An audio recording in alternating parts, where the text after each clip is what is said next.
میں ہوں منور مرزا اور آج کے تازہ ترین تجزیے کے ساتھ حاضر ہوں، جس میں ہم آج غور کریں گے کہ پاکستان کے جو بین الاقوامی معاہدے ہیں وہ کمپنیوں سے ہو یا حکومتوں سے ہو، وہ آخرکار کیوں ان کے نتائج جو ہیں وہ ہمارے لیے بڑے تکلیف دہ ثابت ہو رہے ہیں اور جرمانے پہ جرمانے ہمیں ادا کرنے پڑ رہے ہیں، اور وہ بھی زر مبادلہ کے اندر۔ تو اس سے قبل کہ ہم اس پہ گفتگو کریں، آپ بیل آئٹم کو کلک کرنا اور چینل کو سبسکرائب کرنا نہ بھولیے گا۔ تو ناظرین، ہم آپ سے جو بات کر رہے تھے وہ یہ تھا کہ براڈ شیٹ اسکینڈل کے بعد یہ معاملات جو ہیں یہ بہت زیادہ سامنے آئے ہیں۔ یہ آپ کو یاد ہے کہ آج کل یہ اس پہ روزانہ بحث چل رہی ہے، بہت تبصرے اس کے اوپر ہو رہے ہیں، اور جو اس کا لیکن ساری باتوں کے کا جو اگر آپ غور کریں تو لب لباب یہی ہے کہ پاکستان کو ابھی تک 2.9 ملین ڈالرز ادا کرنے پڑے ہیں براڈ شیٹ کو، اور کہا جاتا ہے کہ یہ ہو سکتا ہے فائن جو ہے وہ 9 ارب روپے تک ہو جائے پاکستانی کرنسی کے اندر۔ تو اور اس میں جو ادائیگیاں کی گئی ہیں ان کے متعلق بہت زیادہ کنٹروورسی ہے کہ کسی کمپنی کو ادا کی گئی جو کہ حقیقی کمپنی نہیں تھی جس نے کہ، اور پھر یہ کہ جس طرح وہ ادائیگی کی گئی کہ یونائٹڈ بینک کے اندر سے وہ رقم جو ہے وہ منع کر لی گئی، اور وہ بغیر کسی وہ جیسے ڈپلومیٹک امیونٹی کہتے ہیں، ڈپلومیٹک استثناء کہتے ہیں، اس کا خیال نہیں رکھا گیا۔ تو یہ ساری باتیں بڑی تکلیف دہ ہیں عوام کے لیے۔ تو اب ایک حکومت نے ایک یک رکنی کمیٹی مقرر کی ہے، وزیر اعظم نے اس کی منظوری دی ہے، کابینہ نے منظوری دی ہے، جس میں ریٹائرڈ جسٹس عظمت سعید صاحب جو سپریم کورٹ کے ایک سابق جج ہیں ان کو مقرر کیا گیا ہے۔ پہلے یہ کہا گیا تھا کہ یہ کمیٹی ہوگی، اب یہ ایک کمیشن مقرر کیا گیا ہے، یک رکنی کمیشن ہے یہ، جو کہ اس کا ان معاملات کو دیکھے گا اور ان کے پیرامیٹرز جو ہیں ان کا تعین کیا گیا ہے، اور وہ یہ دیکھے گا۔ اس سے قطع نظر کہ جسٹس ریٹائرڈ عظمت سعید صاحب کی یہ جو تقرری ہے اس کے اوپر بہت ساری سیاسی جماعتوں نے اپنے تحفظات کا اظہار کیا ہے، اور کہ ان کا تقرر جو ہے وہ کہیں کانفلکٹ آف انٹرسٹ میں نہ آتا ہو، اور بہت سارے اس معاملے کے اندر دلائل بھی پیش کرتے ہیں کہ ان کو کس طرح تقرر ان کا جو ہے وہ کیا جانا چاہیے تھا۔ تو اب سوال یہ ہے کہ پاکستان یا کوئی اور بھی ملک بھی ہو، اسے بین الاقوامی کمپنیوں سے بھی معاہدے کرنے پڑتے ہیں، ملکوں سے بھی معاہدے کرنے پڑتے ہیں۔ یہ معاہدے جو ہیں وہ مختلف نوعیت کے ہوتے ہیں، خاص طور پر ان میں وہ معاہدے بڑے اہمیت کے حامل ہوتے ہیں جن کے اندر رقوم انوالو ہوتی ہیں، سرمایہ کاری انوالو ہوتی ہے۔ تو یا یہ کہ پاکستان ان کو کوئی خاص قسم کی ذمہ داری تفویض کرتا ہے، جیسے کہ براڈ شیٹ کے معاملے میں ریٹائرڈ جنرل مشرف کے زمانے صدارت میں ان کو یہ کہا گیا تھا کہ وہ یہ پاکستانیوں کے اثاثاجات، جن میں خاص طور پہ نواز شریف صاحب سابق وزیر اعظم شامل ہیں، کہ اثاثاجات کی تحقیقات کرے، اور پھر اس کے بعد انہیں 200 آدمیوں کی لسٹ دی گئی۔ لیکن کیا ہوا اس کا نتیجہ وہ اب آپ کے سامنے آ رہا ہے، اور لوگ کس قدر اس سے غیر مطمئن ہیں وہ بھی آپ کے سامنے آ رہا ہے۔ خود حکومت جو موجودہ حکومت ہے جس کے زمانے میں 2.9 ملین ڈالرز فائن کے طور پہ پے کیے، وہ اچھا اس کے بعد یہ PIA کا ایک طیارے کا جو ملیشیا کے ایئرپورٹ کے اوپر روک لیا گیا ہے، جس کی لیزنگ کا معاملات چل رہے ہیں، وہ آپ کے سامنے ہے۔ پھر ریکوڈک کا معاملہ جو کہ 19 جولائی کو گزشتہ سال فیصلہ سنایا گیا تھا کہ پاکستان کو 5.9 بلین ڈالر کا فائن کیا گیا ہے کہ وہ پاکستان جو ہے وہ اس بین الاقوامی معاہدے کی پاسداری نہیں کر سکا، جس میں گارنٹر جو ہیں وہ ورلڈ بینک بھی ہیں۔ تو آخرکار ایسا کیوں ہوتا ہے؟ سوچنے کی بات یہ ہے کہ پاکستان معاہدے کرتا ہے ان کمپنیوں کے ساتھ، تجارتی کمپنیوں کے ساتھ معاہدے کرتے ہیں، جو کہ انڈرسٹوڈ بات ہے کہ جیسے ٹیتھان ہے جس کی ذمہ داری یہ تھی کہ وہ بلوچستان کے مقام ریکوڈک میں جو کہ چاغی میں واقع ہے، وہاں پر سونے کی اور تانبے کی کانوں میں سے یہ مائننگ کرے اور یہ نکالے، اور اس کے اندر ویریس شکیں ہیں جن سے یقینی بات ہے کہ کتنا حصہ پاکستان کا ہوگا، کتنا حصہ اس کمپنی کا ہوگا. تو یہ ایک دن میں تو معاہدہ نہیں ہوتا، اس کے اوپر ایک طویل عرصے تک بات چیت ہوتی ہے. یہ اربوں، جب فائن اربوں ڈالر کے اندر ہوا ہے تو آپ یہ سوچیں کہ یہ تجارت کا جو اس کا اگر یہ مائننگ ہوتی تو یہ کتنے اربوں یا کھربوں ڈالر میں جاتے اور کتنے سالوں کے اوپر یہ محیط تھا. لیکن وہ جو chief justice retired Iftikhar Chaudhry صاحب کے ایک فیصلے کے بعد اس کو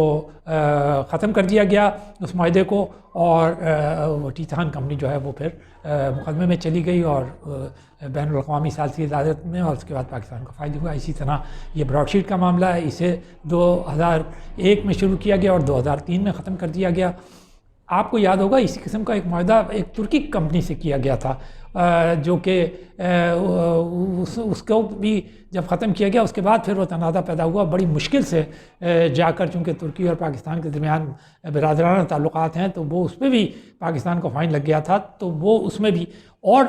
کتنے ایسے معاہدے ہیں جو کہ اس میں آ رہے ہیں. اور ہم یہ پاکستان کے لیے، یہ پاکستان کا کوئی، جیسے ہم نے پہلے بھی کہا تھا کہ یہ کوئی حکومت وقت جو بھی کوئی ہوتی ہے، چاہے وہ 2000 میں ہو، 2009 میں ہو، 2018 میں ہو، یا اب کی حکومت جو ہے، یہ کوئی ان کے پیسے نہیں ہیں، یہ تو عوامی پیسے ہیں. یہ ریونیو جو ہے یہ عوام کا. آپ نے اگر قرضے بھی لیے ہیں، اور وہ جو اگر یہ کہا جائے کہ جی تارکین وطن جو ہے وہ زر مبادلہ بھیجتے ہیں، تو وہ کسی حکومت کو نہیں بھیجتے، وہ عوام کے لیے بھیجتے ہیں. وہ اس لیے بھیجتے ہیں کہ پاکستانی قوم جو ہے وہ ترقی کرے، پاکستانی ملک جو ہے وہ ترقی کرے، وہ آگے بڑھے. اس لیے قطعاً وہ نہیں بھیجے جاتے کہ کوئی حکومت جو ہے وہ اس زر مبادلہ کو استعمال کرے اور وہ فائن دے. تو یہ تو پھر ایک بات ہے. اور دوسری بات یہ ہے جو کہ بہت حیران کن ہے کہ ہمارے ہاں یہ کلیم ہے کہ ہمارے ہاں ایک سے ایک ماہر پڑا ہوا ہے، ایک سے ایک وہ قانون دان ہیں ماشاءاللہ، ایک سے ایک ہم جو ٹیکنیکل معاملات ہیں ان کا ماہر ہے. یہ حکومت بھی اسی طرح کے دعوے کرتی ہے، اور یقیناً ہیں بھی، اس میں کوئی شک بھی نہیں ہے کہ پاکستانی اور بڑی دنیا کے معاملات کے اوپر وہ ایسی ماہرانہ رائے دیتے ہیں اور لوگوں کو بتاتے ہیں کہ دنیا میں کیا ہونا چاہیے. بلکہ وہ بہت دنیا کے بڑے ملکوں کو مشورے دیتے ہیں کہ انہیں کس طرح جمہوریت چلانی چاہیے، اس طرح کس طرح قانون چلانا چاہیے، انہیں کس طرح تجارت کرنی چاہیے. اور وقتاً فوقتاً اس کے اوپر ڈیبیٹس ہوتے رہتے ہیں، اور ان ملکوں کو جو مشورے دیے جاتے ہیں وہ ایسا لگتا ہے کہ جیسے ہم سے زیادہ کوئی ان کی بات کو سمجھتا نہیں ہے. جبکہ اپنے ہاں ہمارے یہ حالات ہے کہ ہمارے اپنے معاملات اتنے بگڑے ہوئے ہیں، اتنے تکلیف دیں، اتنے یعنی پریشان کن ہیں کہ ہم اپنے جو معاہدے ہیں ان کی پاسداری کرنے میں ناکام ہو جاتے ہیں. اور آج ہم اگر معاہدہ کرتے ہیں تو 2 یا 3 سال بعد، چاہے وہ یہ حکومت رہے یا نہ رہے، اگلی حکومت آ جائے. اس لیے کہ اگر ریاست ہے تو پھر حکومتیں تو آنی جانی شے ہیں، اور یہ جو معاہدے ہیں ان کا تو ایک تسلسل چلتا ہے. یہ کوئی ایک دن کا معاہدہ تو آپ دیکھیں، تیل نکالنے کے پاکستان میں معاہدے ہیں، گیس نکالنے کے معاہدے ہیں، تو وہ کوئی 1 سال کے اوپر محیط تھے یا ایک حکومت کے اوپر محیط تھے، وہ سالوں پر محیط تھے اور وہ کمپنیاں نکالتی رہیں. اسی طرح اگر آپ کہیں بھی چلی جائیں، سعودی عربیہ دیکھیں آپ، ایران دیکھیں آپ، مڈل ایسٹ کے اور ممالک دیکھیں، وہاں پر انٹرنیشنل کمپنیوں نے تیل نکالا، گیس نکالے، اور اس کے بعد وہ معاہدے ہوئے، ان کے اختلافات بھی ہوئے، لیکن ان معاملات کو اس طرح طے کیا گیا کہ ان ملکوں کو تو کوئی نقصان نہیں ہوا. وہ انہوں نے اتنا فائدہ اٹھایا کہ نہ صرف خود وہ دنیا کے امیر ترین ملکوں میں شمار ہو گئے، انہوں نے اپنے ملکوں کو صحرا سے جدید شہروں اور ملکوں میں تبدیل کر دیا. لاکھوں آدمی وہاں ملازمت کرتے ہیں. اور ہماری اپنی یہ حالت ہے کہ ہم معاہدے کرتے ہیں منصوبوں کے اوپر، اور وہ منصوبوں کے نتائج کیا نکلتے ہیں جس سے ہم انتہائی غیر مطمئن ہوتے ہیں. پھر اس کے بعد ایک اور بات جس کے اوپر ہمارے غور کرنے کی ضرورت ہے کہ تجارتی معاملات کے اندر جب ہماری اعلیٰ ترین عدلیہ اور ہمارے ان کے جو فیصلے آتے ہیں ان کے نتائج کیا نکلتے ہیں، اس پہ ہماری حکومتوں کو بھی غور کرنا چاہیے، ہماری پارلیمان کو بھی غور کرنا چاہیے، اور سب سے زیادہ ہمارے معزز جج صاحبان کو خود غور کرنا چاہیے۔ ریکوڈک کا جو معاملہ ہے وہ بھی براہ راست ایک فیصلے سے تعلق رکھتا ہے جس میں اس معاہدے کو ختم کیا گیا اور $5.7 بلین کا فائن ہوا۔ اس کے بعد یہ جو براڈ شیٹ کا معاملہ ہے یہ بھی اس کا فائن بھی کہ میں خاص طور پہ وہ اس JIT کا ذکر ہو رہا ہے جس کے اندر جو ہے وہ نواز شریف صاحب کے اثاثوں کا ذکر ہے، اور جن میں سے ریکوری تو ایک پیسے کی بھی نہیں ہوئی، لیکن فائن جو ہے وہ $2.9 ملین کا ہوا۔ تو یہ سارے معاملات ہم کرنے سے پہلے آخرکار چاہے کوئی بھی ادارہ ہو، چاہے اس کی ذمہ داری ایک ہی ہے کہ وہ یہ دیکھے کہ بین الاقوامی معاہدوں کی پاسداری کس طرح کی جاتی ہے، اور اگر اس کی پاسداری نہ کی گئی اور اگر ان کو ختم کر دیا گیا تو اس کے آفٹر ایفیکٹ کیا ہوں گے۔